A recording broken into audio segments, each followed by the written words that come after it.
Are you working out regularly? Because it seems like you are. What kind of exercise do you do? You know, I've always worked out. That's the truth. And I've always eaten healthy because I love food. So I work out so that I can keep eating. I mean, that's the truth. So I do love to go and eat every day. Unlike a lot of people in Hollywood. I don't skip food. But anyways, you know what it is, and this is not a plug for anything. There's a thing called the Up bracelet. Like the Nike Fit or whatever those things are. Yeah. So I always do my 10,000 steps every day, and I log in what I do, and all my girlfriends are on it. And so, you know, it's a very fun little system to keep yourself going. Do you do this walk around the neighborhood, or are you a treadmill person? Treadmill. Treadmill, and, well, you've seen me here. We're on the Warner Brothers lot. Yeah. And I can't really go most places because of paparazzi issues. Right. So I take my stroller, and Wyatt and I go walking around the Warner Brothers lot, and we go and have picnics over by the fake lake that they have here for True Blood.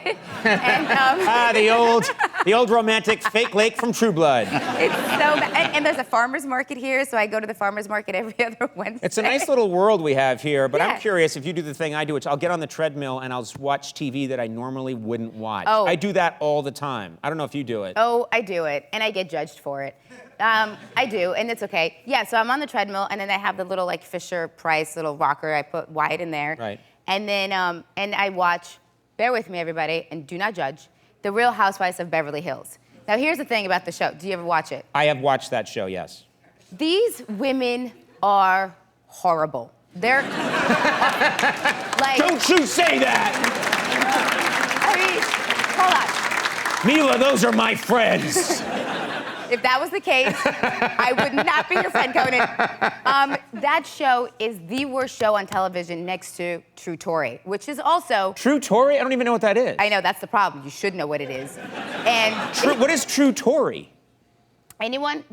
Anybody? Nope, of course. I'm gonna guess. No, shut up, you. Don't lie. All right. No, I'm gonna guess it's Tori Spelling's reality show. Yes, it was done in, like, real time while the tabloids were talking about the stuff that was happening in her life. Yeah. She had this reality show. It made me so uncomfortable. It was horrible. She had children on the show, and poor thing, I just wanted to be like, you need help. You need to just get these cameras out. And it made me so uncomfortable, I actually stopped watching the show. Wait, but it got too real. It was too real. But you're on a treadmill watching shows that you actively hate. True. And then Ashton judges me for it. Fully judges me for it. Ashton will come into the room? 100%. He's like, hey, you working out? I was like, yeah. And he'll be like, oh, I can't believe you. And then you just get sucked into it because it's like cat fights happen, weaves are being chucked to places. Like the women look like they just got beat by like a drag queen. Like they have so much. It is amazing. It is one of the greatest things on television. So you're saying it's horrifying, but you watch it, but you get in shape at the same time. So it's a lot of It keeps me going. Right. Yeah, I love it. It's called hate watching. We get so many views that way.